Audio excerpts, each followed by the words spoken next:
everyone. Thanks so much for joining us today on Welcome Home. This is such an important program.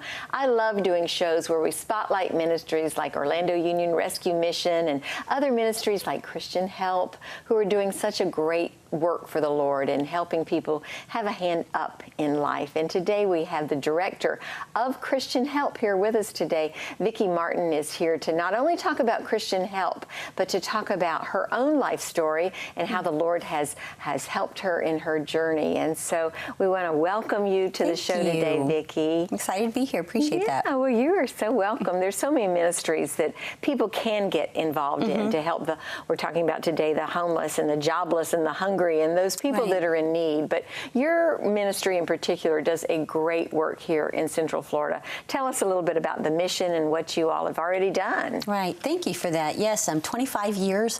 We have really been in the prevention mode, if you will, of preventing homelessness, right? That's really what we do. Our sweet spot is to catch people before it becomes an issue. Now, certainly we do serve the homeless because those people come through our doors as well. They're already to that state. So that's when we really rally to figure out what services do they need to first get housing and then, of course, employment and such. But yes, what we really do is I always like to say, help people find jobs and keep it. And our heart for that really is because there's a lot of good things that you can do, but at the end of the day, most people need an income, and most people need to provide that for themselves. And beyond just the economic value to them, of course, there's so many intrinsic values and rewards that comes from that. So that's really what we're passionate about, is helping people find work and, as I like to say, get their life back. So there'll be some viewers listening today who are hearing that and job opportunity. Where are you all located? We are in Castleberry, but the good news for Central Florida is we're not what I call county-centric. So if you're willing to come to us, we are willing to serve you and help you. So if you live in Orange County, we have programs there that we can help you. We can serve you still. There's job opportunities there.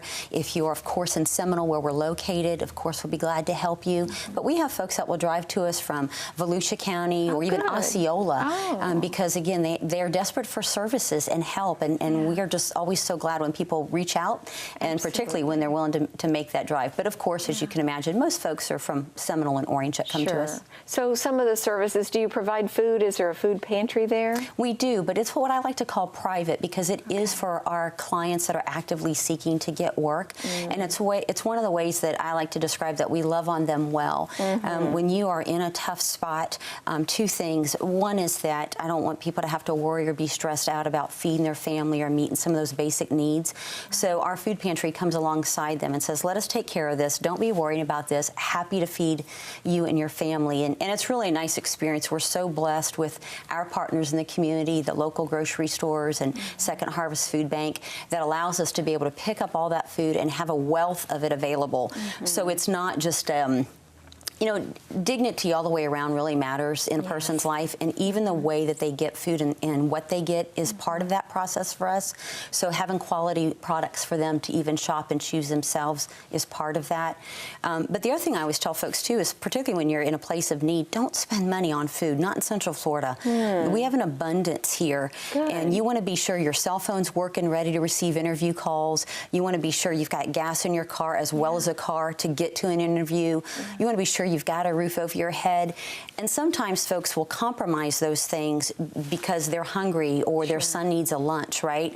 So we're so glad to be able to stand in that gap and say, we've got food for you in this whole journey. Let's take care of that, and let's you focus on, again, employment and getting your life back and taking those steps. Sure, that makes a lot of sense. Vickie, do you help people understand how to dress for interviews, how to fill out a resume, how to, some interview skills? Is that some of what you do? That really is what we do, and do it quite well, if I may say so, because we really like to focus in on that and do that very well, because it is a complicated issue, and you have to be willing and ready to really take the time with each person to hear their story, find out what their barriers are to employment, and then how can you help them overcome it. We really kind of pride ourselves on again, empowering and not enabling people. Yes. And that we don't want to give them the job. I like to always say, I don't want someone to come back and say, thank you for the job you gave me or got me.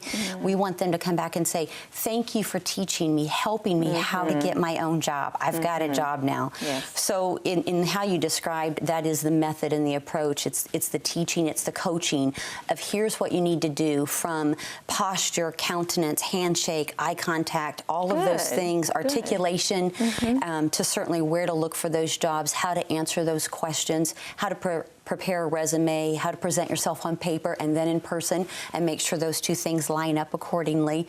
So yeah, I like to always say that we're those people's advocate that need to look for our job, that we're their cheerleader and we're their coach behind the scenes. Yeah, you know, Vicki, there's a stereotypical kind of a picture that most of us have of the person who's out there looking for a job or looking for a home, or they're on the street hungry. So tell me what that client looks like, and maybe he or she looks like a lot of different things, but give us a picture of what that person looks like that comes to you. And I would just say, I think the reason why we all kind of fall prey to that stereotype is because the one thing that element of the population has going for them that the others haven't figured out is they've dropped the pride and they're not worried about the so-called shame and the labels, and so they're out very visible in the community saying that they need help, right? And so we begin to assume that is the look of all people that need help.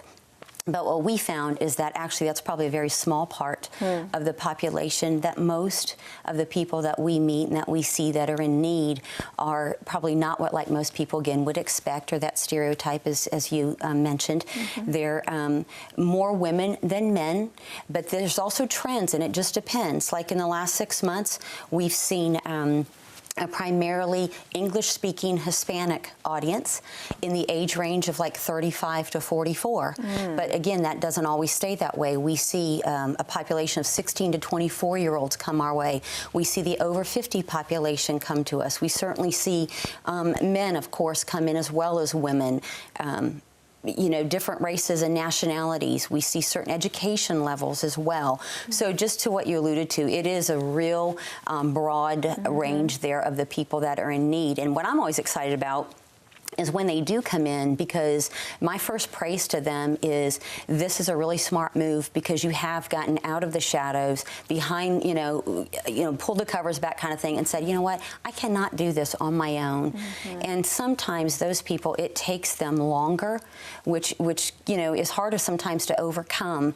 But regardless of whether they've been sitting in the dark in 3 months or 6 months, they finally said, you know what, I figured out, I don't know what I'm doing wrong, but I can't get a job. Why is that, you know? So yeah, I would definitely say to the general population not to make those assumptions, that of course there are people that exist of all types. But what we look for, and it's kind of one of our first questions, is really, are you willing and able to work? And if you say yes to that, then we're like, come on in.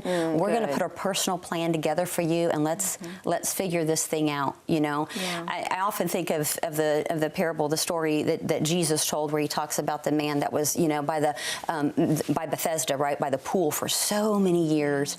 And for me, the pivotal question in that story is, do you really want to get well? Right? And I think he asked that of all of us. Whatever the baggages we carry, whatever the barriers are to success, or anything else, relational issues, whatever, we at some point have to come to our point and say, do we really want to get well? And if so, then you're prepared to do the work of whatever it takes for as long as it takes to get well. And so that's really what we do. It may be through the vehicle of employment, but I think ultimately it's leading people to wellness. So right, the whole person. You know, as you're talking, I'm thinking about how any job I've ever gotten, it seems like through the years, is because I've known somebody, I've had a connection with somebody, you know somebody who knows somebody who knows. It's very, very political. And oftentimes it seems like, and correct me if I'm wrong, that people who move here from another state, maybe they're transient, maybe they're coming, you know, running away from something, whatever the case may be, they don't have that advocate. I have always had an advocate in my life. And what Christian help becomes to them is you're that who. It's not what you know, it's who you know. Now they know you. And you're the one that can help them, to equip them to get out there, and maybe they just don't have that advocate. Is that part of the problem? And I would say that's even for people that live here and that are local. You know, again, sometimes it's the outgoing person, it's the person that easily takes initiative, that Yeah. wins quicker. But it shouldn't necessarily be that way, because it doesn't have to be that way. I It guess doesn't is have what I anything to should do with say. your skill set, right? Right. They're just the people that they're out and about more. Yeah. And so what we Yeah. encourage people to do is to take those steps. Let us Good. again show you, teach you where you go to network. What exactly is that in today's world? What do you need to do that you're not doing? Where do you need to meet people? And you definitely need to start telling as many people as possible that I'm looking for work. Yeah. And you say that just like I did. Right. It's not Yeah. I'm looking for work like they're saying Yeah. with that. It's like I'm looking for work, and Yeah. I'm so excited. I want to tell you, what I can do, and I want to hear more about what you 'Cause may I be can looking offer you for, something, or right? who you know. Yeah. Right. I Yeah. mean, so many times a job seeker will kind of wait and hold back for. They want to know, is it appropriate? Is there an in there? Are they looking for somebody?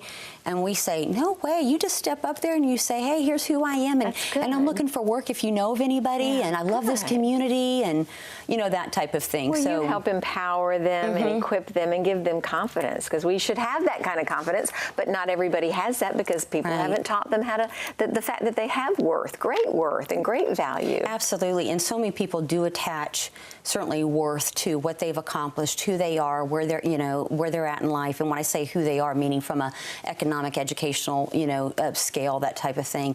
And so a lot of our work really begins in the head and the heart. It's an emotional and mental game to help them overcome, to say you do not have value because you do or don't have a job. Right. And we certainly don't even want to add to that to make you think that we think you're successful once you get employment. I see it as a win, of course, and I see it as a practical solution to a problem, but it does not add value to them, certainly not in our eyes or the Right. Father's eyes, Right. as we Exactly. know, Exactly. type of thing. So, yeah, absolutely. It's about getting out there and, telling people that you're in need, and knowing how to do that